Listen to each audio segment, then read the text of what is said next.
Welcome everyone to Wednesday Night at the Lab. I'm Tom Zinnan. I work here at the UW-Madison Biotechnology Center. I also work for the Division of Extension Wisconsin 4-H, and on behalf of those folks and our other co-organizers, PBS Wisconsin, the Wisconsin Alumni Association, and the UW-Madison Science Alliance, thanks again for coming to Wednesday Night at the Lab. We do this every Wednesday night by Zoom, 50 times a year. Tonight, it's my pleasure to introduce to you Mary Hayney. She's a professor from the School of Pharmacy here at UW-Madison, and I'm about to ask her the 5 questions. Mary, where were you born? I'm going to answer that question with a little differently. I'm going to tell you where, because where I was born was in a hospital in Wells, Minnesota. That's no big deal. But I grew up on a farm in rural southern Minnesota. The town is Easton. And where'd you go to high school? I went to high school in 2 places. One is I went closed while I was there. Maybe. And then, so I graduated from Delavan High School, Immunology and Vaccine Research. And then I've been on the faculty at the University of Wisconsin since then. Since about 1997, as if I remember. 1997. Mm-hmm. Great. So tonight you're going to give us insights into the development of the COVID vaccines. It's going to be great to hear this talk, especially given the news of the last day or two. I hope everybody would please join me in welcoming Mary Hayney to Wednesday Night at the Lab. And then if you can turn off your, mute yourself and stop your video, it'll make a better feed, and we'll take questions and answers at the end. Mary. Okay, well, thank you so much for having me. Here we go. That's to end the pandemic and shot, pun intended. So I'm gonna start with what is a pandemic. And so I've chosen some pandemics. There have been a lot of pandemics recorded in history, but I've chosen a few. So I selected pandemics from history. And I'm also going to say I've really chosen also some outbreaks, not exclusively. European settlers came to the New World. And oftentimes it is estimated that as many as 90% of the, again, another one interesting in 1793, there was a yellow fever outbreak in Philadelphia. Certainly not a pandemic, but how that one ended. It froze, and the mosquitoes died. And then influenza has been an influential pandemic, and actually there have been several influenza pandemics noted. This is one that I started with in 1889 and 1890. Influenza pandemic started in Russia and swept across Europe with an estimated 1 million deaths.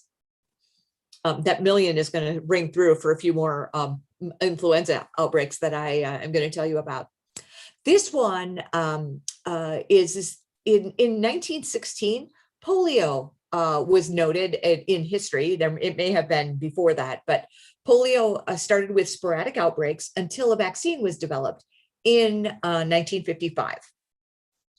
And this is the global situation of polio right now. I got this map from the World Health Organization, and the red dots are individual cases of polio. How about that? We are counting individual cases of polio at this time. The green and yellow dots are from our vaccine derived. And so it's super interesting that we are so close to eradication of another human disease. Another very important influenza pandemic that really changed history was the one that occurred just 100 years ago in with the Spanish flu outbreak. There were an estimated 500 million cases with 50 million deaths. An additional influenza pandemics was in 57 and 58, about a million deaths worldwide. 100,000 of those were in the US. In 1968, there was another pandemic of H3N2, again, million deaths worldwide, 100,000 in the US. That was a disease of older individuals. In 2009, however, the H1N1 influenza virus generally affected the young. And in fact, the risks were highest in those individuals from 0 to age 24 years. It was a disease of the young. We don't really know how many people died. The estimates are worldwide, it was between 150,000 to 575,000. HIV. It has become endemic, and it is estimated that since 1981 there have been 35 million deaths, and 64% of them, 64% of the people with HIV live in sub-Saharan Africa. We now have good treatments that really essentially allow a normal lifespan, and it's considered an endemic disease. Another disease outbreak was in 2014 to 2016, we had Ebola virus, an estimated almost 30,000 cases with almost just over 11,000 deaths. How about another new disease, Zika? Zika, we don't really know the complete impact yet. So a pandemic, it's a global outbreak of disease. It usually starts as an epidemic, and then in order for it to become pandemic, it needs to be essentially a new infection to which the world has very little pre-existing immunity, so that the infection can be easily transmitted from person to person. Okay, so what we're really here for, though, is to talk about vaccines and the vaccine development process. You I mean, like I am, I was very impressed and so excited what good news I have about vaccines, despite the recent bad news. But overall, very good news about vaccines. And the vaccine licensure process is illustrated on this slide. We start with preclinical, which is usually done in the laboratory. And then you move into phase 1, 2, and 3, and then the vaccine gets licensed. And then after the vaccine is licensed, you continue on with phase 4, which involves monitoring the use of the vaccine, both for effectiveness as well as safety. Now, although we moved through these phases of vaccine development for the COVID-19 vaccines very quickly, we did all of them. By we, I mean the scientists involved. Completed all of the components of each phase of the vaccine. They just did it more quickly than usual. Let's talk about that a little bit. Phase 1 is like the first in human kind of studies, where following submission of an IND. An IND is an abbreviation for investigational new drug application, and a healthy vaccine candidate, a vaccine candidate, a vaccine that is an idea, is tested in a very small number of healthy human volunteers. Generally, these people are not necessarily at risk for the disease in question. And the main goal of a phase 1 trial is safety, tolerability, and maybe some preliminary immunogenicity data. Immunogenicity means, does the vaccine induce an immune response? And you have to figure out a way to measure that. And you might test different doses or different immunization schedules. Phase 1 usually takes about 8 to 12 months. And sometimes it's done in academic or biotech settings. It generally can be done in with smaller financial backing. Phase 2 studies, however, involve larger numbers of volunteers, typically in the 50 to 500 range. Usually there's a mixture of low risk and higher risk individuals from which the population where the phase 3 study will be done. We'll talk more about what the phase 3 study is, but that's the big one. That's the one that proves that this vaccine works. And the main goal of this phase 2 study is to generate safety data. Granted, in 50 to 500 volunteers, you're not going to get the rare adverse event, but you can tell if something is going to happen frequently. You also might want to get some information about dosage, schedule, formulation, and this is a time for vaccine manufacturers to show that they can produce this vaccine. Remember, vaccines are biologics. They're not just chemicals that are synthesized. They're biologics. A lot of times they have to be grown in culture or something like that. So it requires proof of being able to do this consistently and with good ability to make it the same from lot to lot. And you might get some preliminary data relative to efficacy. These trials usually take between 18 and 24 months because of screening and enrolling this larger number of participants. Phase 3 trials is the big studies. They are typically blinded, randomized, controlled clinical trials aimed to provide the scientific evidence that this vaccine works. And they typically involve thousands of participants from the target population who we want to vaccinate. So you choose individuals who have given their informed consent. They're often randomized to, actually not often, they're virtually always randomized to vaccine or to a control group. And by a control group, that control group could be a placebo group, or it could be another vaccine in a blinded fashion, so that neither the investigators nor the study participants know which group they are in. The goal of the phase 3 trial is to determine vaccine efficacy, meaning answering the question, does this vaccine work? You also will get a lot of very good safety data because the investigators will monitor that. Now, in order to know and design a phase 3 clinical trial, you need to know a lot about the disease, and that's where surveillance comes in. You need to know what is going on in the population so you can see whether or not the disease, you can affect the incidence of the disease.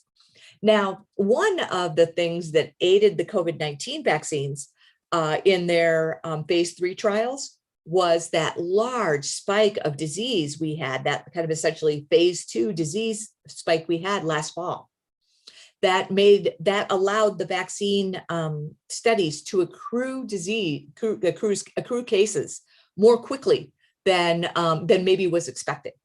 So because of that large number of cases, we could move that study along even faster.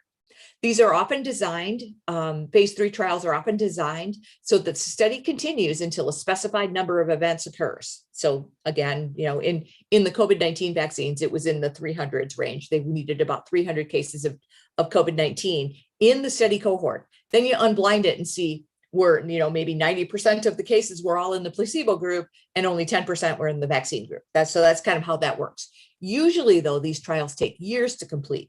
However, the COVID-19 vaccine enrolled huge numbers of people in order to accrue cases more quickly. And the FDA is involved from the get-go. You remember that in order to conduct a phase 1 trial, you had to file an IND, or an investigational new drug application, with the FDA. The FDA reviews the data regarding the safety and efficacy of any vaccines, and they use advisory panels. They'll assemble a panel of experts to give them advice on whether or not this vaccine should be licensed, or in the case of our COVID-19 vaccines that we have, is an emergency use authorization. Think of the new words you have learned over the last year: COVID-19, SARS-CoV-2, and EUA. EUA is actually a relatively new strategy that has been, that the FDA uses to make products available to the public very quickly during a public health emergency. The EUAs have only been around since the early part of this century. So, in the early 2000s. And an EUA is used by the FDA when it weighs known and potential benefits of a product against the known and potential risks of a product. And they then will allow a product to become available under emergency use authorization, which allows it to become available to the public more quickly than if it had to go through the entire licensure process. The vaccines will continue on and undergo the licensure process. But in the meantime, we've had several months of vaccine available under EUA. EUAs are granted only with very high quality data. So it's not as though it's a lower quality of data that allows the FDA to grant an EUA. Rather, it's the FDA hasn't gone through every case and all the paperwork that is required for licensure. In addition to the FDA, the US also uses the Advisory Committee on Immunization Practices, or the ACIP. The ACIP is a body of a panel of experts who make recommendations on how to use vaccines to control infectious diseases in the United States. And that ACIP only does it for the civilian population. They don't have any, they don't necessarily make recommendations for the military. They make recommendations and offer public health advice that leads to, that will hopefully lead to a reduction in the incidence of vaccine preventable diseases and improve the safety, the safe use of vaccines in the US. COVID-19 vaccine recommendations were made within days following an EUA. Like the EUAs were given on like a Thursday, and by Monday we had recommendations from the ACIP. In fact, I'll talk more about that coming up, but you know that the FDA yesterday paused the use of the Johnson & Johnson vaccine, the Johnson & Johnson COVID-19 vaccine. The ACIP met today to discuss their plan associated with it. I'll talk more about what their decision was in a few minutes, but I just wanted to let you know how quickly the ACIP has been responding in the COVID-19 for the COVID-19 vaccine policies. But the ACIP generally meets 3 times a year. However, through the pandemic, they have been meeting very, very frequently, maybe monthly and then up to weekly as it comes associated with the EUAs. But the ACIP started with making priority group recommendations. So you remember back in December, the phase 1A group was healthcare workers and individuals who live in long-term care facilities. Those were recommendations by the ACIP. The ACIP decided back in September that they were going to make a priority recommendation. They didn't say what the priority recommendation would be back in September, but they did say these are the ethical principles on which we will make our recommendation. We are going to figure out a way and make a recommendation that maximizes the benefits and minimizes the harms. They also wanted to promote justice and mitigate health inequities. And here's another term that you probably have become familiar with is Operation Warp Speed. Operation Warp Speed is the strategy by which the federal government put in place as a way to respond to the pandemic. It was overseen by the Department of Health and Human Services as well as the Department of Defense. And although in my world anyway, I think of Operation Warp Speed mostly with vaccines, but it also was used for diagnostics and therapeutics. So remember, back in, say, February 2020, we knew that this entity, this respiratory virus was circulating, but we needed a way to diagnose it. So you needed diagnostic tests, and those diagnostic tests were developed very, very quickly. You might remember back in February, the only way to get a diagnosis of COVID-19 was to have your swab sent to the CDC. And then eventually, in a few weeks, it was every state had it, and now it's testing is relatively widespread. We even have point of care testing. Operation Warp Speed and the development of these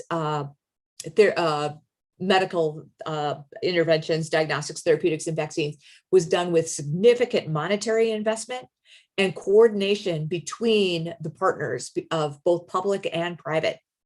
The protocols for vaccine studies and the clinical trials were all overseen by the federal government. And again, I want to emphasize that no steps were eliminated. And in order to make Operation Warp Speed go faster and to go at warp speed, the steps proceeded simultaneously.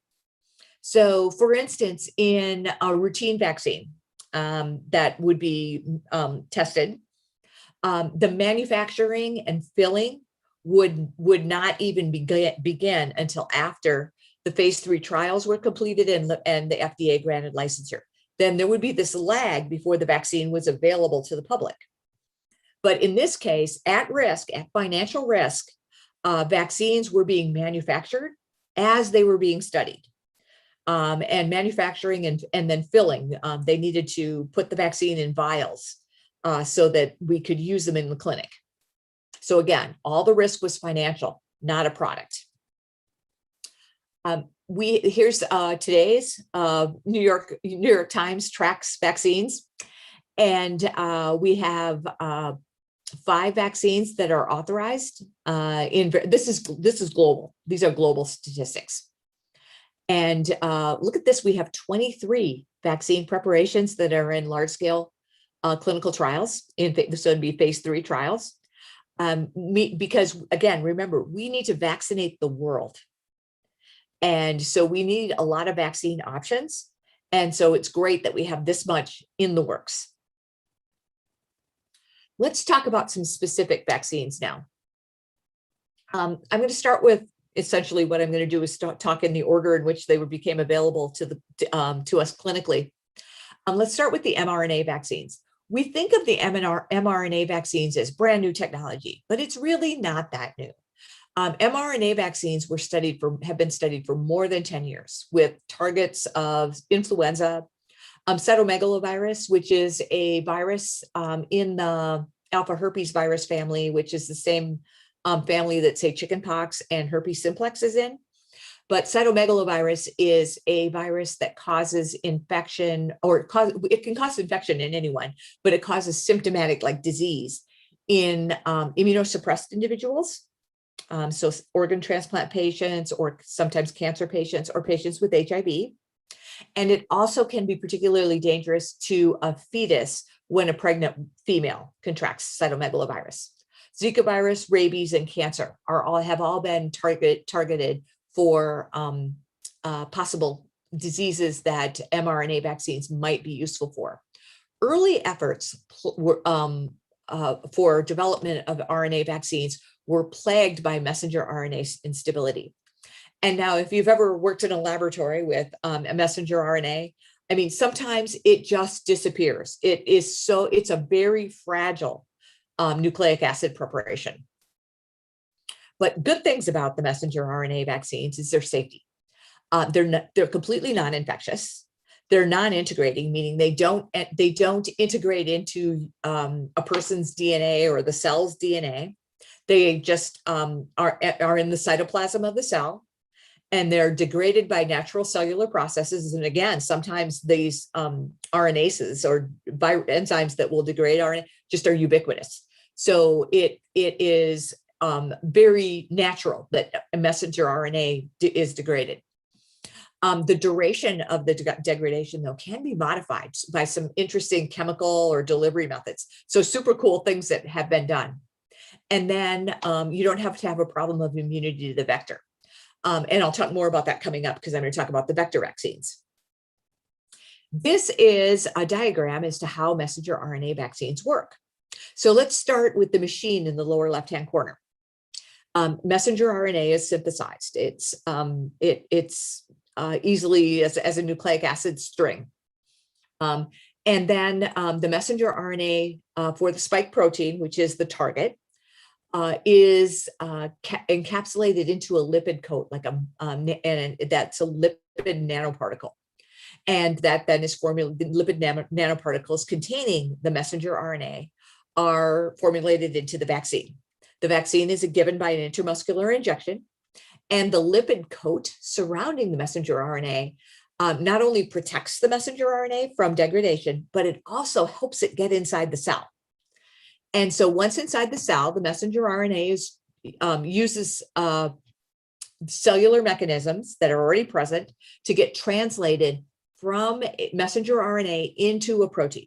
And so the protein that would be interested is a viral protein. It's the coronavirus spike protein. And that will then be presented to antigen presenting cells. And the messenger RNA will just be degraded through natural cellular processes. You will then make an immune response to that spike protein that was made by that, but using natural cellular processes to translate the messenger RNA into a protein. Interesting things that can happen again is you can modify the messenger RNA to increase and improve the translation in the cytoplasm. You can just change it up a little, change the sequence up a little bit.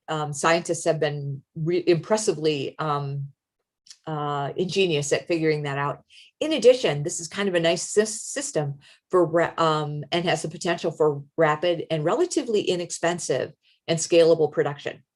Another big advantage, which I should probably get on this slide, is that the possibility of, should there be a mutation in the spike protein, and with, like, for instance, with a new or a more variant, we'll talk more about variants coming up too, but you can just change the messenger RNA to match that variant and then make a new vaccine.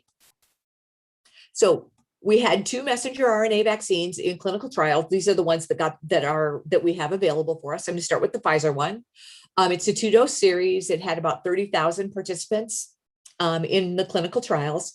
And then more recently, additional clinical trials showed high effectiveness of the Pfizer vaccine for adolescents. So this EUA is being considered by the FDA at this time for vaccinating 12 to 15-year-olds. The Moderna vaccine, also a messenger RNA vaccine, is a 2-dose series. It had 30,000 participants in its clinical trials as well. The dosing schedules are slightly different, of course. Pfizer is a 21-day, Moderna is a 28-day. I just noticed that I flipped the order of those. I apologize for that. And then the vaccine efficacy is about the same for both of these. Now, I cannot tell you last November, when these vaccine efficacies were first announced, how excited I was about this. These vaccine efficacies dramatically exceeded my expectations for the effectiveness of a respiratory virus vaccine. This is way better than any other respiratory virus vaccine we have. The most famous one, of course, that I'm talking about, and the most common one that we've used, is influenza. Influenza vaccines are not this good. In addition, more recent data in the real world, these vaccines are also very effective.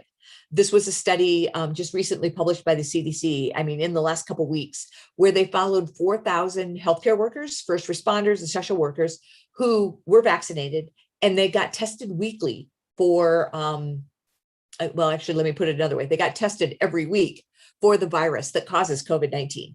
And of those who were fully vaccinated, they were 90% less likely to get infected with the virus, despite relatively, they're healthcare workers. They had exposure.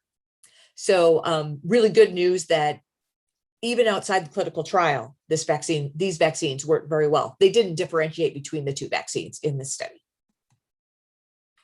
Adverse events are important with these vaccines. And these are among the most reactogenic vaccines that we have. Reactogenicity is another word that I'll define here. It is refers to the side effects associated with the vaccine administration. So the Pfizer vaccine, and actually the Moderna vaccine too, you're less likely to get, let's see, let me switch it around and say it another way. Adverse events are milder and less frequent if you're older when you get the vaccine. So the younger people are more likely to have more vigorous vaccine adverse events. However, vaccine adverse events are generally quite mild to moderate and short-lived, day or 2 kind of thing. The incidence of discontinuation of the vaccine series due to adverse events in the clinical trials was low and similar in the vaccine and placebo groups. Does that make sense as to what I said? This is one of the things I always look for when I'm looking at the incidence of adverse events. If someone were to get an adverse event that was bad, why would you go back for dose 2? So, but in this case, in the clinical trials, the incidence, the continuation and receipt of both doses was about the same in the clinical trials. Many people experienced pain, headache, chills, and fever. The Moderna vaccines had similar types of adverse events. Because they're different trials, they're reported in different ways. Let me start with the grade 3 local reactions. And I've defined grade 3 at the bottom of this slide. But grade 3 reactions are kind of bad local reactions. And it was about, those local reactions were much more common after the second dose than they were after the first dose, which sort of makes sense. You've already got you primed your immune system to make an immune response. So you're going to more likely to have pain and maybe redness at the injection site. Local adverse events, onset day 1, lasted 2 days after the first dose. And after the second dose, it was 1 to 3 days they lasted. Fever, almost rare after the first dose, but almost 15% after the second dose. Systemic reactions, meaning reactions that involve the whole body, like such as fever or muscle aches, pretty high, but they were pretty high in the placebo group too. So, still, but this is systemic reactions persisting beyond 7 days. Again, with the Moderna vaccine, reactogenicity, or the incidence of adverse events and the severity of adverse events, was smaller in individuals age 65 and older. Another important issue with the messenger RNA vaccines that was recognized relatively early in our clinical use of the vaccine, so beyond the clinical trials, was the incidence of anaphylaxis. Current reported rates of anaphylaxis are 4.7 and 2.5 cases of anaphylaxis per million doses of vaccine. So it's really low for routine vaccines. I teach pharmacy students to give vaccines, so we always talk about anaphylaxis, because it's one of the things that vaccinators need to be prepared for, is anaphylaxis. But the routine vaccines, the incidence of anaphylaxis is about 1.5 per million doses of vaccine. So you can see these are much higher, but they're still pretty low. It's essentially like me telling you you're going to double your chance of winning the lottery. Let's see, of the reported cases of anaphylaxis, there were 21 of 66 had a previous episode of anaphylaxis. So you may remember when you got your COVID-19 vaccines, or you'll note when you get your COVID-19 vaccine, that'll be one of the questions you're asked about. Are you allergic to anything? Have you ever had a serious allergic reaction called anaphylaxis? Have you ever required epinephrine for your an allergic reaction? So they kind of essentially ask you that question 3 different ways. And so you can see that almost everybody required a dose of epinephrine. They were treated in the emergency department. A few were hospitalized, and about 10% were intubated, meaning they ended up requiring ventilatory support or help breathing. So current contraindications to the messenger RNA vaccines include anaphylaxis after a previous dose or any of its components, immediate allergy to a previous dose of a COVID vaccine, and then immediate allergic reaction or of any severity to polysorbate and possibly with cross-reactive with polyethylene glycol. These chemicals, you may be not familiar with them, but they are frequently included in pharmaceuticals, including polyethylene glycol is a common component, a commonly used laxative. If you've had a colonoscopy, you probably have had the bowel cleanse will have polyethylene glycol in it. So it's a common common chemical in pharmaceuticals.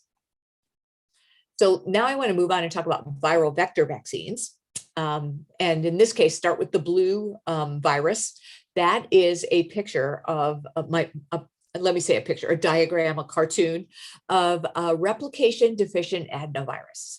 That's a lot of big words, but replication deficient meaning the virus, the DNA in the virus that allows it to replicate or make more of itself has been disabled. So this is essentially just a package to deliver the DNA for the coronavirus spike protein, as well as it still contains DNA from the virus, but it is really a packaging system for the DNA for the spike protein from the coronavirus. It's formulated and administered as a vaccine. The viral vector enters the cell. The DNA is transcribed and then translated into RNA. and the RNA spike protein is made and presented to the immune system, and then you make an immune response to that spike protein. You may remember I mentioned earlier that the messenger RNA vaccines do not have an issue with immune responses to the vector. In this case, people may make immune responses to the adenovirus. Adenoviruses are one of the causes of the common cold. However, the adenoviruses chosen for these vector vaccines are adenoviruses that maybe haven't circulated among humans in any with any frequency. So we probably don't have pre-existing immunity to these particular adenovirus vaccines, adenovirus vectors.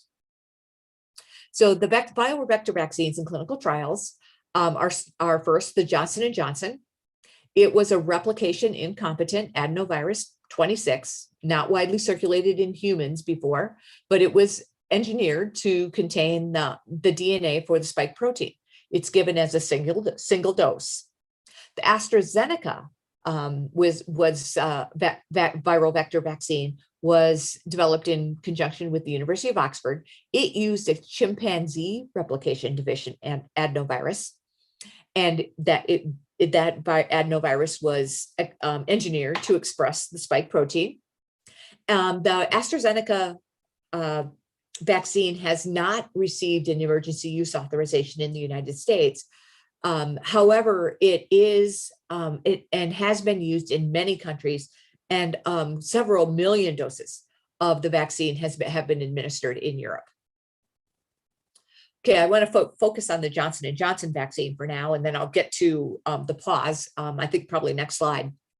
The Johnson & Johnson vaccine is a single dose vaccine. You could imagine huge advantages of a single dose vaccine. We only have to give it one time. We don't have to get people back to get the second dose. This was a multinational phase 3 clinical trial conducted in the United States, South Africa, and Brazil, Chile, Argentina, Colombia, Peru, and Mexico. I kind of tried to highlight South Africa and Brazil because those are areas that had variants, coronavirus, COVID-19 variants circulating at the time of the phase 3 clinical trial. The vaccine was 67% effective against moderate to severe and critical, severe to critical COVID-19, 85% effective against severe disease, 100% effective at prevention of death. And therefore it came out when it received the EUA, we all thought of it as about 70% effective. It was about 72% effective in the US, but 64% effective in South Africa. And again, this was against moderate to severe disease. But remember, in South Africa, there was a variant circulating at the time of the clinical trial. The vaccine was more than 80% effective against severe disease. And then remember, 100% effective in prevention of death. Adverse events, injection site pain. This is kind of what you would expect. And then by then we were also the cases of anaphylaxis were particularly important to note. Okay, yesterday, the FDA just announced a pause out of abundance of caution. And those words have been used frequently. So the FDA announced this. We're going to pause the use of the Johnson & Johnson vaccine. And please note, they didn't stop its use. They didn't withdraw the EUA. Let's just pause. And let me talk about this a little bit. The ACIP, the Advisory Committee on Immunization Practices, met today, but they decided they wanted more time to evaluate. So they're going to meet again in 7 to 10 days and make a recommendation for us. The reason for the pause is 6 rare but serious to life-threatening adverse events that have been reported. There have been about 7 million doses of the Johnson & Johnson vaccine administered in the US since March. So you can see, you can do the math. That's 1 in a million. It's pretty rare, but they're serious. And let's talk about the specifics of these adverse events. And what's interesting is that the adverse events are kind of all the same. It's a rare but very specific blood clotting disorder that was identified. It involves low platelet count and blood clots in veins that drain blood from the brain. These 6 events occurred in females aged 18 to 48 years, 6 to 13 days following vaccine administration of the Johnson & Johnson vaccine. There's been 1 death and 1 of the patients remains in critical condition. And interestingly, this is a similar clotting issue that has been noted in other countries with the AstraZeneca vaccine. So the purpose of the pause is to allow experts to investigate and try to figure out what's going on. Are there risk factors? Are there people we should not give this vaccine to? So you can see why wouldn't it be good to figure this out? And then also it gives us the opportunity to alert clinicians to look for this. So pause and take a breath and figure out what's going on. So the mechanism, how does this happen? We don't know. We don't know for the Johnson & Johnson vaccine, but actually published today, I thought that was really interesting, but it was published online on April 9th, is the mechanism. Some German investigators have done some work with the COVID-19 vaccine that is from AstraZeneca, and their blood clot mechanism was studied. And please know, remember back, both of these vaccines use the adenovirus platform, and which is very different from the messenger RNA platform that the Moderna and Pfizer vaccines use. So this is the viral vector platform. And this, of course, I'm describing the pathology or the mechanism why this blood clot happens for the AstraZeneca vaccine. We could speculate that it might be something similar with the Johnson & Johnson vaccine, but my crystal ball does not work very well. And so we could be really wrong. But, because of the similar platforms, maybe this will help at least inform us. So the study in the New England Journal of Medicine that was published in the last few days had 11 patients in their study. These people all had blood clot events between 5 and 16 days after receipt of the AstraZeneca vaccine. One patient had a fatal intracranial hemorrhage. There were 6 deaths total. What happened is they found platelet factor 4 antibodies in virtually everybody who had this blood clot mechanism. And platelet factor 4 is a chemokine or a way that a chemical that platelets use to communicate what's going on and communicate with other cells or other organ systems. So platelet factor 4 is released from activated platelets to promote blood coagulation. Okay, so now yet another thing is going on here, and heparin, which is an IV anticoagulant that is used all the time in hospitalized patients, and it's a well-known trigger of this type of immune response. But now where's heparin? Okay, heparin isn't involved at all. It's just kind of the prototype. But recently, other triggers have been noted, including in viral and bacterial infections. So we have a virus involved, the adenovirus, so maybe this is it.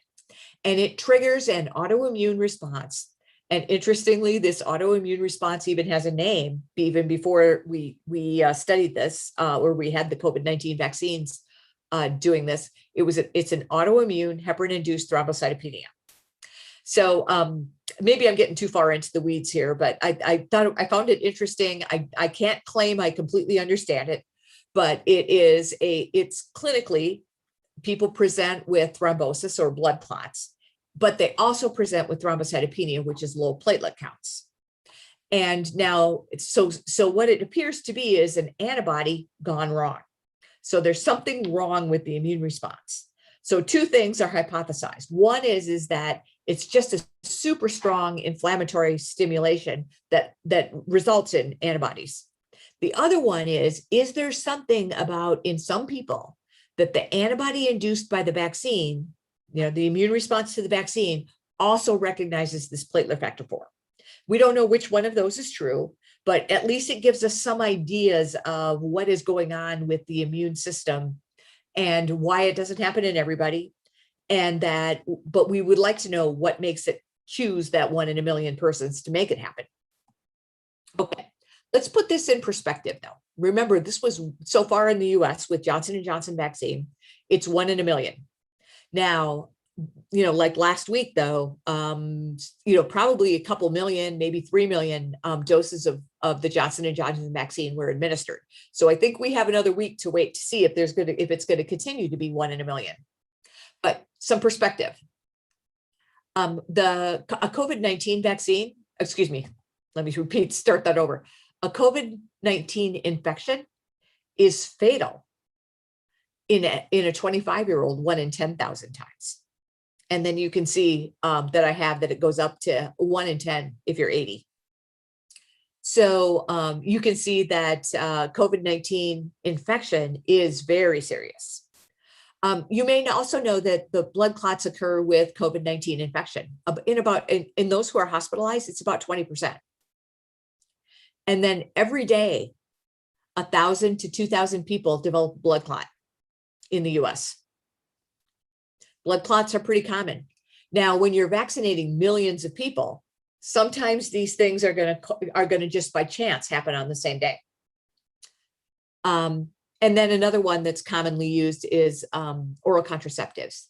The incidence of blood clots with oral contraceptives is about 0.05% per year. So you're looking at something in the numbers per thousand range. How did we find this? And the reason we know about these rare adverse events is that the United States has an excellent vaccine safety monitoring system. And there's the vaccine adverse event reporting system, the vaccine safety data link, and the clinical immunization safety assessment are always running for all vaccines. In the background, we watch them. Healthcare workers report adverse events to VAERS, and in fact, anyone can report an adverse event to VAERS. And then specifically for the COVID-19 vaccines is the V-Safe program.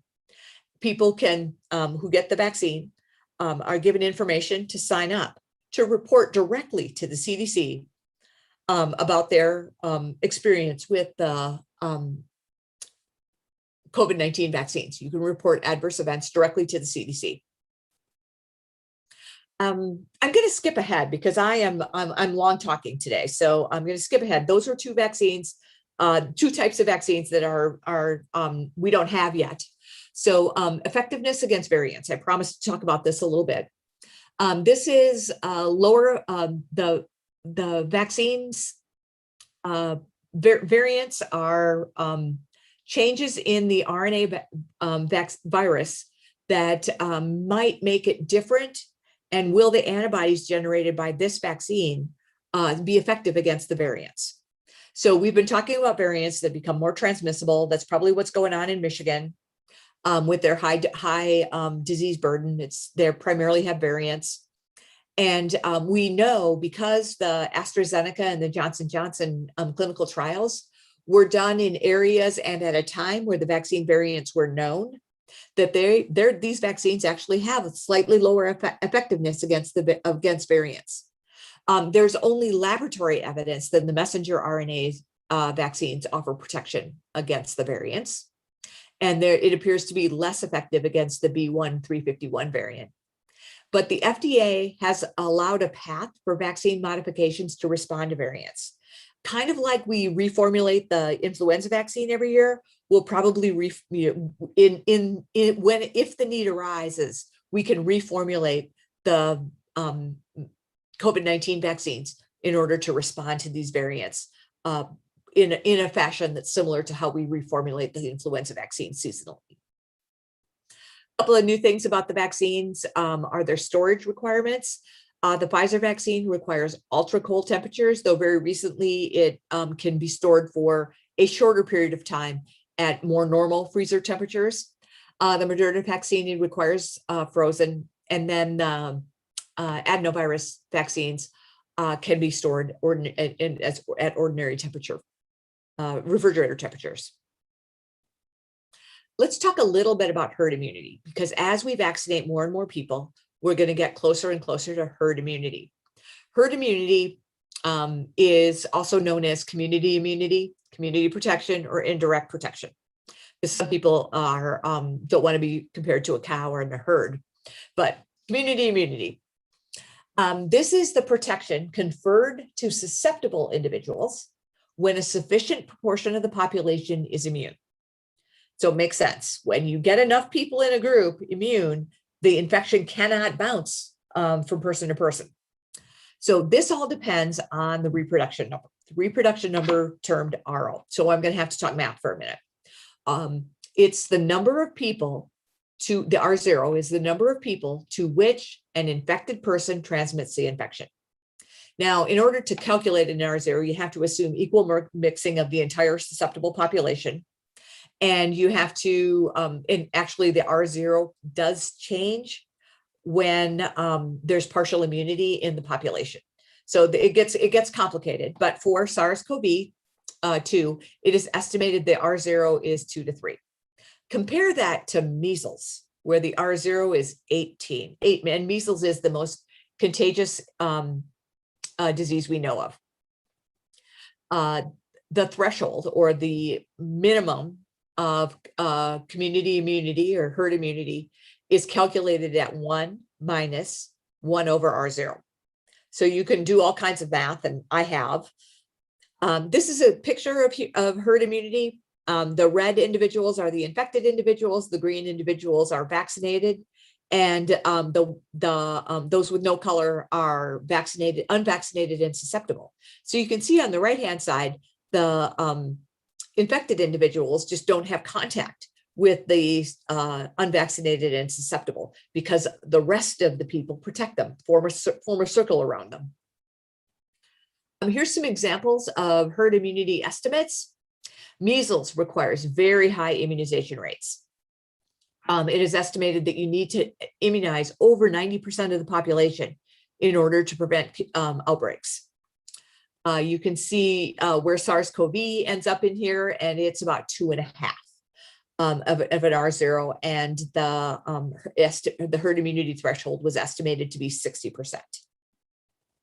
So therefore, let's calculate what we need. Assume we need a community immunity level of 60%. Assume that 10% of the population has been infected. That's probably a low number now. And we'll assume that the vaccine confers a 70% protection. To achieve herd immunity, we need a vaccine uptake of at least 70%. Let me show you how that works. So on the x-axis, I have the different populations, and on the y-axis, I have percentage of the population. So if we say 10% of the population is currently immune, but we vaccinate 70% of the population. But remember, the vaccine is only 70% effective. So 70% of 70% is only 49%. Right? Following along. So 10% plus 49% is equal to 59%. We've hit community immunity at 60%. This is just an example. We can change all kinds of numbers along there.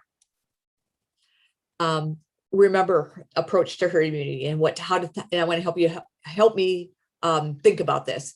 Is herd immunity describes an immunization strategy. No infection has ever been able to achieve herd immunity. And then the other thing I really want you to know is, and remember, herd immunity is a theoretical concept. It is not a public health goal. Okay. Herd immunity changes with nature, including the number of immune individuals, consider virus mutations. What about durability of protection conferred by either vaccination or infection? All of those things need to be considered. So herd immunity, remember, is not a goal. We need to get everybody vaccinated. So we want vaccine in everybody. And I think might be my second last slide here, remember, we need to immunize the world. This is a pandemic. So COVAX is a program put together by the World Health Organization and governments, global health organizations, manufacturers, scientists, many people are involved in providing innovation and equitable access to COVID-19 vaccines, as well as diagnostics and treatment. And COVAX, of course, focuses on equitable access to vaccines.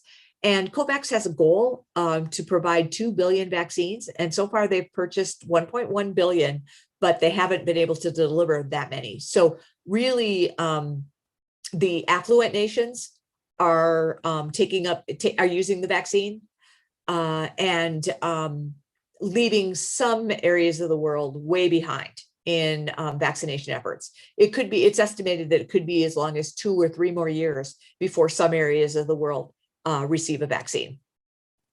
Okay, so many questions. What's the timeline for completion of phase 3 trials for other vaccines?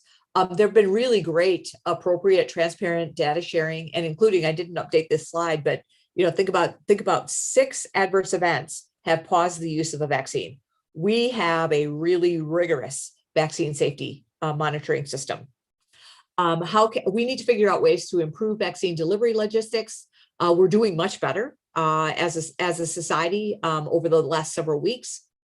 Public health, we need public acceptance to the vaccines.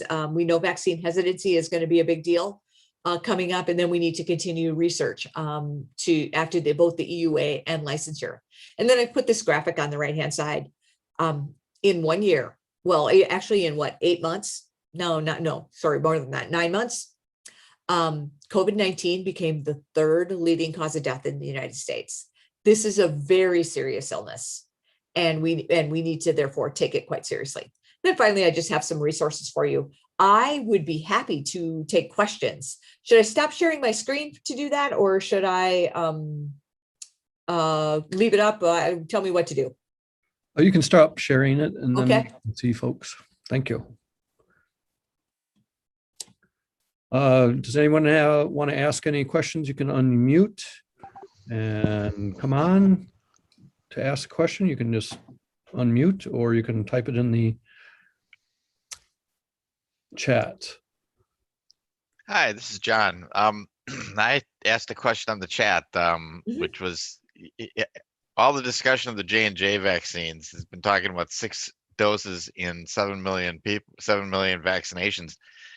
But since half of the people are men and wouldn't be affected, isn't it really kind of 6 in 3.5 million is what we should be looking at? And which leads me to the next question: is why pause using J&J on men when only women seem to be adversely affected by the vaccine? Or are we just waiting to see if more data comes forward? I think the second part of your answer yourself is we need to know more. It's only 6 cases. They all happen to be women. And then we know that men were affected with the AstraZeneca vaccine. There are some cases in men. So you remember, it's a pause with an abundance of caution. So we need to investigate and figure out if maybe it is females only, but for the most part, if it's an autoimmune phenomenon, as it appears to be for the AstraZeneca vaccine, women are much more susceptible to autoimmune diseases and autoimmune syndromes compared to men. Mary, I was reading this morning on a Twitter feed that somebody said now that the pause is in place, expect the number to go up significantly because now people know what to look for. It's not just going to be 1 in a million. The question is, how many will it be in that 6 million? Agree. I think that, maybe people aren't right now linking a blood clot like this type of blood clot. It's essentially, it looks like a stroke, to a vaccine. And that's one of the things about alerting clinicians. Can I tell you 2 stories? Well, sure. One story, it's the same story. Back in 1999, I think it was, there was a rotavirus vaccine. Rotavirus is a disease that causes diarrhea in infants. And there was a vaccine that was available, and it was noted that there was a bowel obstruction associated with vaccination. So temporarily, in time, associated with vaccine. So they put a pause, and the number of intussusception cases in infants, in recently vaccinated infants, the number of cases that were reported dramatically went up. It went from, I don't remember the exact numbers, but let's say it went from 10 to 50. So that's exactly what you've described, is that now that we know that this is a problem, will we see more? On the other hand, in the mid 2000s, 2005, 2006, somewhere in there was a meningococcal vaccine. Actually, we're still using this meningococcal vaccine. It's a meningococcal conjugate vaccine. And it was noted, at that time, the vaccine was noted was recommended to be given to college freshmen, just before you start your freshman year in college, before you go live in the dorm. And it was noted that the incidence of Guillain-Barre syndrome, which is a neurologic syndrome that is associated with sometimes rarely vaccine and sometimes infection. It's still rare, still a rare adverse event. And so again, in that time, they didn't actually pause it, but they just said, hey, we've noticed this. And actually no more cases of Guillain-Barre syndrome were discovered. So you can see it could go either way. So I have two examples of where, one, when you tell clinicians to look for this, the incidence, we know they recognize it and see more cases, whereas the Guillain-Barre one did nothing, no more cases were noted. So, of course, fingers crossed that there aren't more cases of this very serious adverse event. But again, we also have several million doses of vaccine that were probably a couple million doses of vaccine that were given last week. So some more people might be at risk. Good. Bia, do you want to read the next one from the chat, please? Yeah, this is a question from Mike. He asked, what about other vaccines like Russian, etc.? I'm not sure what to answer. So, when I get the microphone, I get to answer whatever question I want. Yes, there are. I mean, there's vaccines from several of the countries.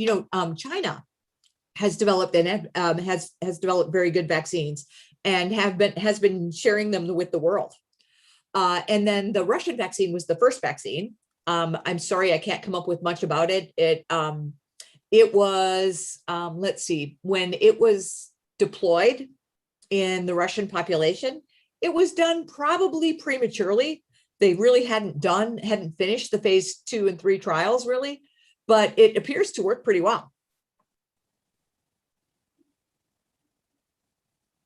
Other questions that anyone would like to speak? Yes, I have, first of all, a comment and then some questions. First of all, I would like to point out that the cerebral venous thrombosis does not present as a typical stroke. When my niece had it, she came very close to dying because she'd been to the emergency room twice and they thought she was suffering from perhaps some sort of infection and was told to go home. And she was just fortunate there was a doctor there that had just been at a conference that was discussing this. So you don't get the typical numbness and so Right. forth. And it may be hard for some clinicians to spot. My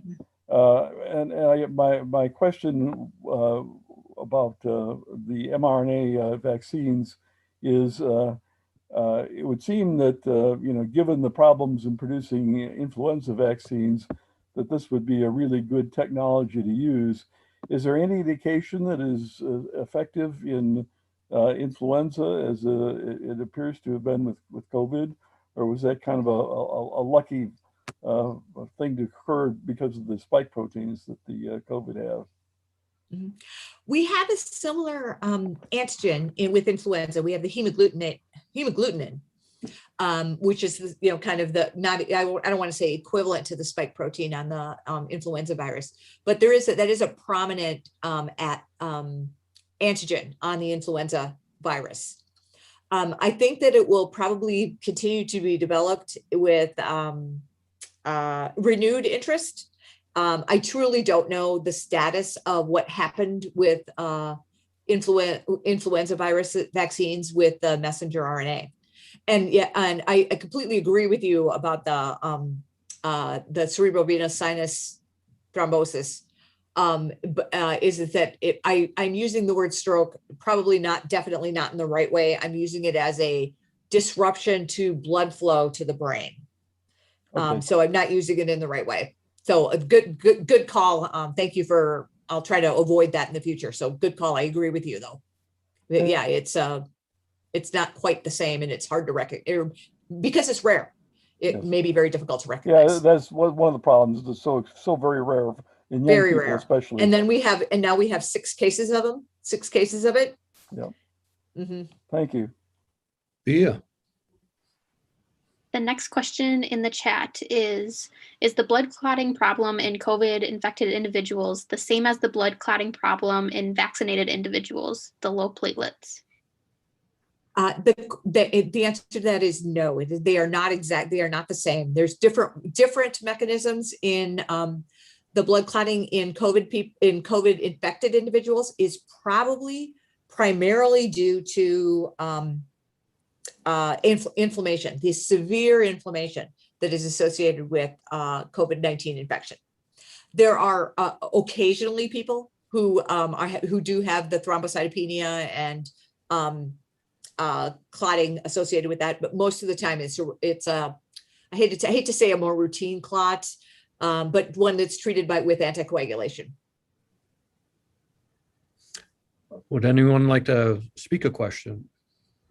Yes, I might. And I heard that in Germany, pregnant women are prevented from getting a COVID vaccine. While in the United States, I've heard that pregnant women are treated with that vaccine in preference to other people. And if that is so, how come that there's such different opinions in the scientific community? I cannot answer. I wasn't aware that in Germany, pregnant females are not preferentially vaccinated, or even maybe that's a precaution to vaccination. In the United States, we've learned that what we learned pre-vaccine, before we had a vaccine, that pregnant females were at very high risk for hospitalization and death associated with COVID-19. So we want to give them vaccine. And in fact, it's generally hospitalization late in pregnancy. So it's happened quite a bit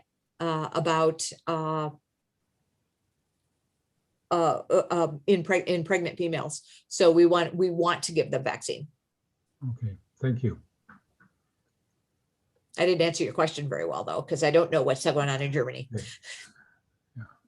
Yeah.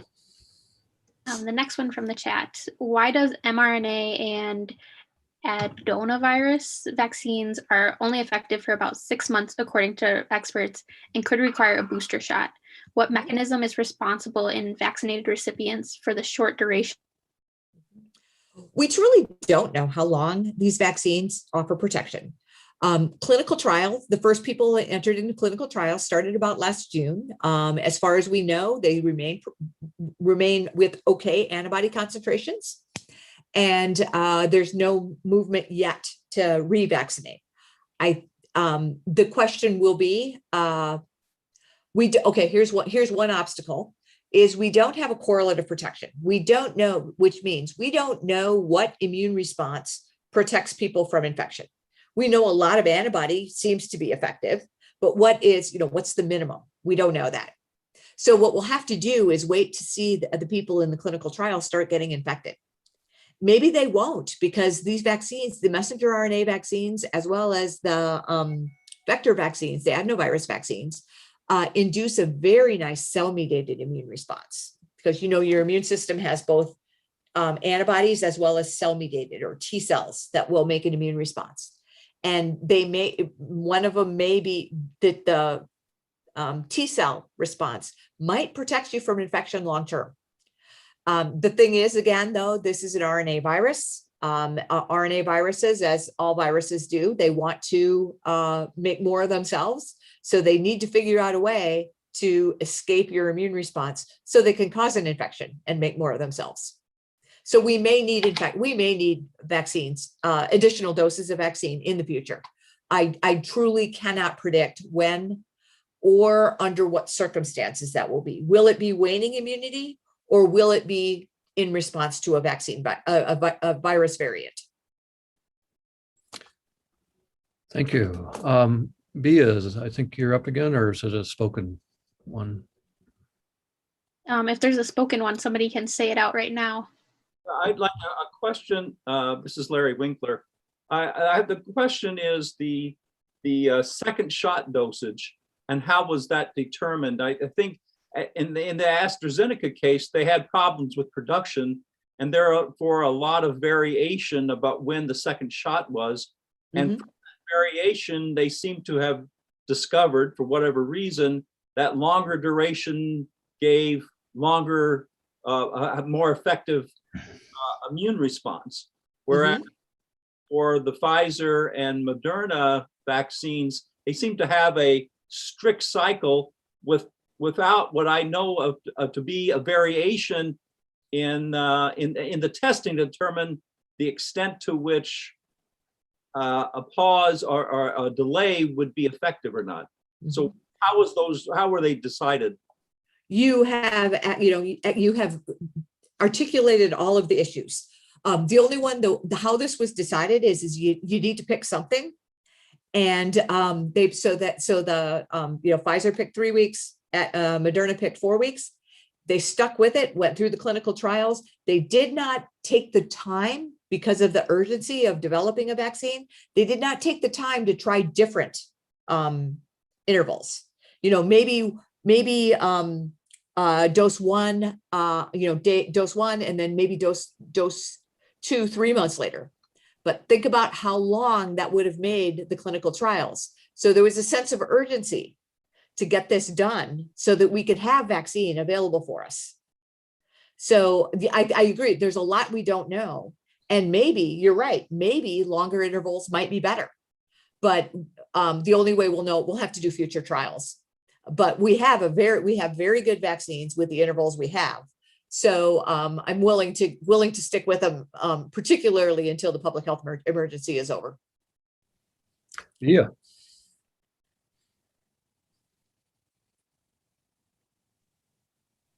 Sorry, our next question is, this person says, my parents have received the Sinopharm vaccine in Pakistan, but they will be traveling to the US in the summer. Where can we read about the efficacy of other vaccines offered internationally, and would or should they receive one of the vaccines approved in the US if we cannot find information about its efficacy? My suggestion would be simple literature searches. There'll be publications about this vaccine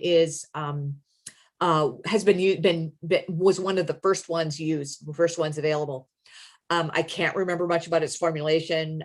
It's just one of those things. My brain is full, and I've got so much bandwidth.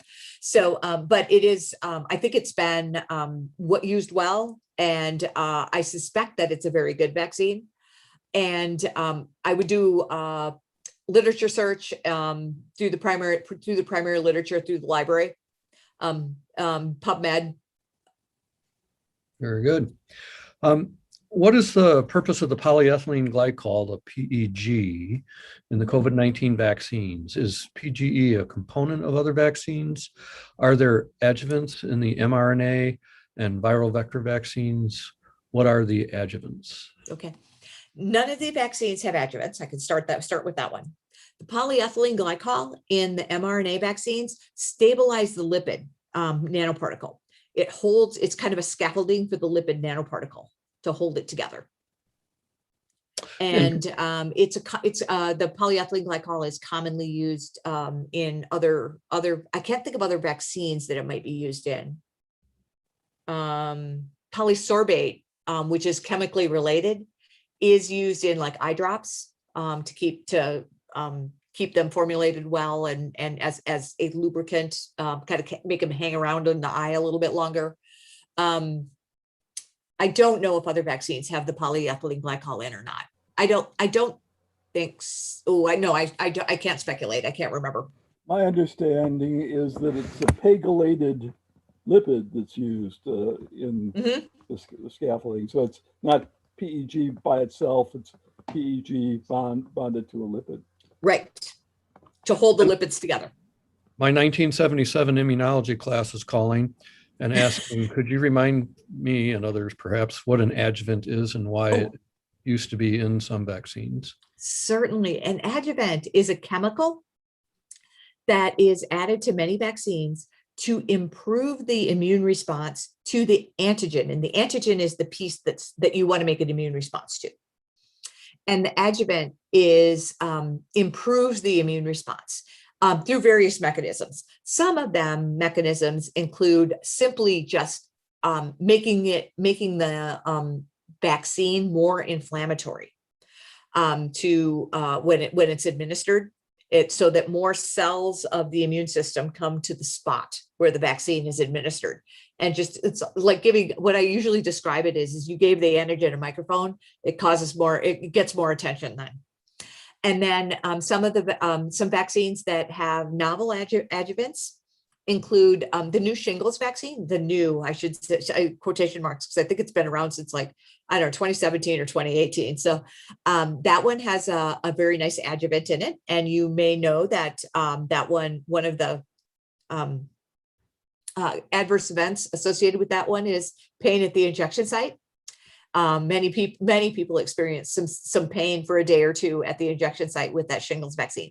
It has a very potent adjuvant in it, but then it results in really good protection against shingles. Now I've gotten off the case here, but neither vaccine, none of our COVID-19 vaccines that we're currently using in the clinic have an adjuvant in them. Would anyone like to speak a question? Go ahead. Well, Tom and Mary, I appreciate the very timely and appropriate seminar tonight. Excellent job. Thank you. Thank you, Terry. I guess my question and comments are more of an ethical relation here to the discussion we have. And I think the reason they put the brakes on the J&J vaccine is, first of all, do no harm is our mantra. But I'm torn between the relatively high risk of serious illness and even death with COVID infection, and the low risk of death and serious complication with the J&J vaccine, let's say the adenovirus vector. This puts a little dilemma in my mind as to what's best for our nation, for our people. And unfortunately, the news media takes a few cases and blows it up and gets it all important simply to gather more news stories and more TV viewers. Do you have any personal thoughts on that type of ethical behavior on both the news media to paint a different picture or not disclose all the facts? And where we should be going with this and how far to hold off on this. Thank you. Yeah, I agree with you. This is a tough problem. If this is a truly rare adverse event, we have always, with the vaccine supply, we've always erred on, let's keep it as safe as possible. Remember, these are drugs we use to keep healthy people healthy. So they need to be very, very safe. I think that continuing to use the Johnson & Johnson vaccine when we have identified very rare adverse events would be appropriate if there were no alternatives. But in this case, we have two other alternatives. Therefore, I'm willing to say, yeah, let's pause and find out exactly what's going on. Maybe we can identify risk factors or groups of people to whom we shouldn't use this vaccine. We have another vaccine. We have two other vaccine preparations available. Therefore, I'm willing to. I think the pause is somewhat wise. The other one is, let's see, news media. I agree with you. I think that I even just heard a story. I wish I could remember the source, so it's not that good a story that I'm going to tell, is that in the US, we tend to have more negative news compared to other countries. And yeah, I guess that's what our appetite as a society is for negative news. I don't know what I can do about it. I want to bring you good news of we've got two great vaccines that appear to be very well tolerated and are highly effective. So it might be our way out of the pandemic. If it bleeds, it leads, right? Yeah, follow up to that question, Mary, is that it puts a fear into people and they equate the J&J vaccine with all the other vaccines. So now some people are saying, oh, I heard there's a real high complication with vaccination, so I'm not going to get any vaccination. And that's another snowball know. effect for the inappropriate presentation of the data or the news. I completely agree with you. We have, I think that this is a, let's see, I think we have a problem with vaccine hesitancy. Right now, we aren't seeing it because demand for vaccine is really, really high. But there's a portion of the population who is very hesitant, and I'm certain that the pause adds to their hesitancy, and you know, which understandably adds to hesitancy. There was an article in the New York Times yesterday that they've got 73,000 surplus doses in Mississippi because of the hesitancy down there. Mhm. Just nobody wants the vaccine in Mississippi. Yeah.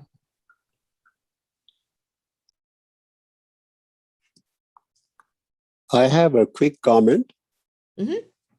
While we are pausing the J&J vaccine, look at the way other vaccine manufacturers have encountered no problem in foreign countries with the other vaccines. For example, the Argentine president used Sputnik, the Russian vaccine. He took 2 doses and came down with COVID-19. And then the Russian Foreign Ministry issued a statement. This should be expected, and because it will be mild symptoms. And that's it. Nobody stopped the Sputnik. Nobody did anything. And nobody even questioned. There was no vaccine hesitancy or nothing done. And same thing with Pakistan. The prime minister, after taking the Chinese vaccines, came down with COVID. And there was not a single murmur, no pause or anything. And everybody is going happily about taking the vaccines and all that. But I don't know about the efficacy on a large scale of the Sputnik and the Chinese Sinovac vaccines. And one of the Chinese vaccines are supposed to have an efficacy of just 50%. So that's just like a coin toss. And anyway, I wonder how we have this criteria, which is stringent, which in a way is good, that assures the public we have got very good safety mechanism. But if you look at other countries, they are just about using all the vaccines they have, despite the problems. So I want to ask your comment as to how to get this issue resolved on a WHO level. Maybe we need standards concerning the efficacy and safety, that all across the world, we will have a standard that should there be a death or should be some adverse effects, any vaccine that the people take all across the world shall be stopped for so many days just to protect every citizen of the world.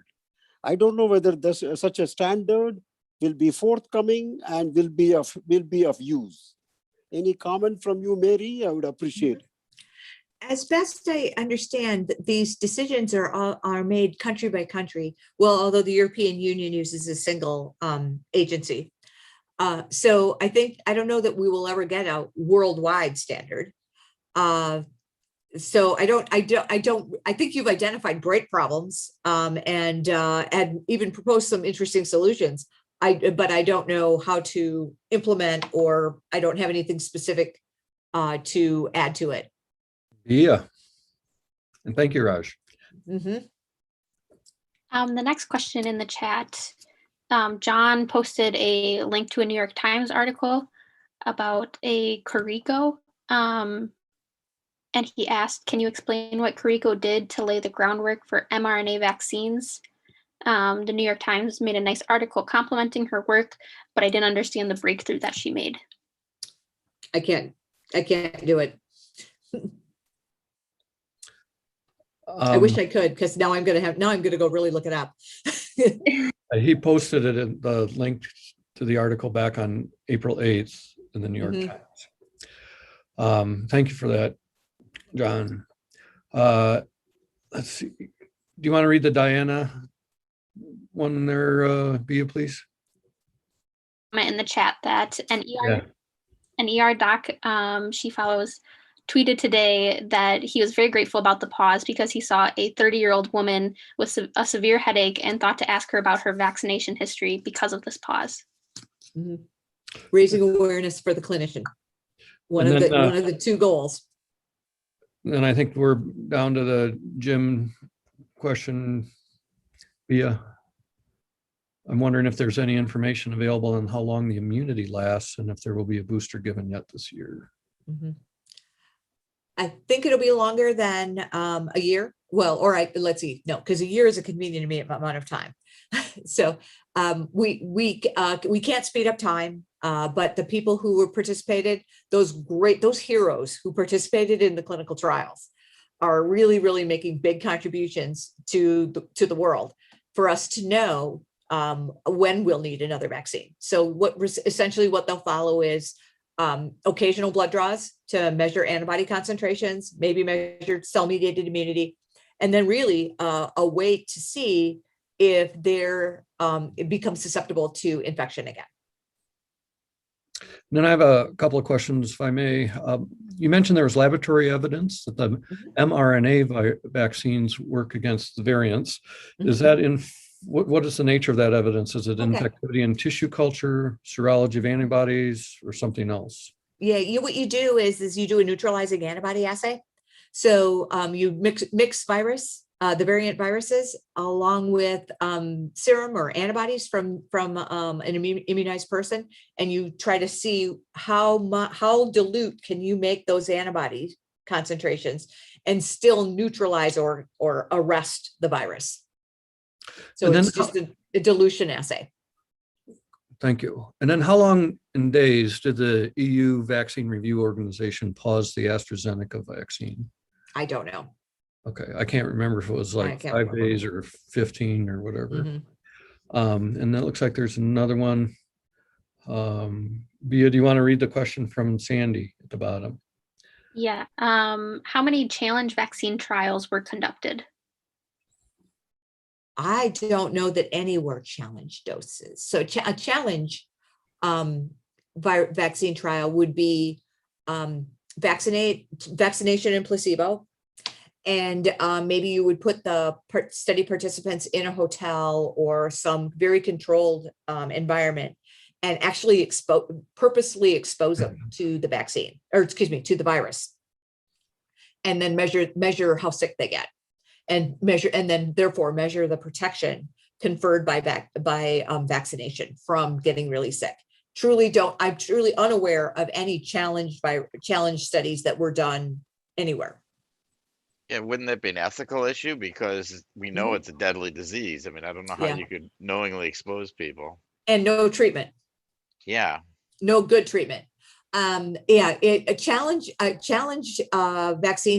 challenge trials are really, they're not done very often. I know that it was discussed as a possibility as we were talking about vaccine trials, last spring, early summer. But yeah, I agree. I'm concerned about the ethical. Oh, look at this. Yep. Published. Is that this year? Yeah, it'd have to be because it's February 17th. February 7th. Yeah, because it really couldn't be. Yeah, it couldn't be 2020. So do you want to read that, Mary, from the chat? So people aren't chatting. Okay, so in the chat posted by Sandy, a headline from the BBC. COVID-19 world's first human challenge trials to start in UK. Great. So that answers Dareth's question also. I noticed in reading there was a deadly polio vaccine trial in the 1930s. That was completely new to me. I don't ever remember hearing that story. Do you know anything about it? It was on the NIH timeline on their website. There was a accident, the Cutter incident, in the late 50s, early 60s. Yeah. So that's what I know. And I do believe, I know children contracted polio. There may have been some deaths associated. And that one was the vaccine that was used was effectively inactivated. So so children were given polio. Welcome to inoculation. I just have a Go ahead. I just have a quick comment. Mhm. I was watching 60 Minutes this last Sunday, and there was a scientist from DARPA, which is a defense advancement for science to prepare the country for any eventuality. And one of the scientists said that they are studying the mRNA strategy. And he said, we are so prepared now, should a pandemic occur again, we will have a vaccine ready in 60 days. And I want to ask Mary whether she has heard anything about it and whether that's a possibility. I suspect, I truly did not know, especially that timeline. I suspected that this would eventually change. And then the other one worry, the mRNA strategy would change our ability to improve, let me use the word improve, our ability to make a response. Now that we have a proof of concept, we have a vaccine that or two vaccine preparations that we can use. Does this change our ability to respond to pandemics? And then, who would have thought our next pandemic would have been a coronavirus? So I think that pandemics are clearly they're unpredictable. But I think we've all thought influenza, influenza is our pandemic. But in this case, coronavirus, a virus that typically just causes a common cold. And here we are. So I think I think every time we have a pandemic, I hope we take the lessons and learn and apply to future pandemics. But I think the world will continue to struggle with pandemics. Well, thank you very much. I think all the I do questions have one, in the chat. one final. Sure. Let me take bring one up. more, Win. I did take a quick look at that Times article, and basically what Caraco did was to provide the initial proof of concept that you could actually introduce the messenger RNA and get proteins generated that would create these immune responses. But it took a number of years for them to develop the lipid delivery vehicles to make it a practical thing for vaccines. And once the pharmaceutical companies picked up on it for research and started working on it. But she was the first one that really showed that it could be done. Very good. Thank you, Win. Thank you, Win. And thank you, Mary. It's been fantastic. Thanks for also coming on this afternoon to answer questions from the Plato folks. I'd like to thank the FDA for issuing their stop order yesterday, because it's like, wow, this will make tomorrow night very germane. Tomorrow night is night. Stressful for me, though. I hope things keep going pretty favorably. It's Mhm. been astonishing, and appreciate the work that you're doing and all your colleagues to help get the words out, help encourage people to get vaccinated. And it's going to be vital if, for example, for me and those of us at Wednesday night at the lab, if we hope to come back to the auditorium that is Yes. in the room behind me Mhm. this fall, the summer of vaccination is going to be a very big issue. So we have many people just completely devoted to getting the vaccine into arms. And so in the meantime, though, until we get sufficient, till we're out of this, continue to wear your mask, continue to use physical distancing, and be smart about mixing with crowds until we're truly out of this.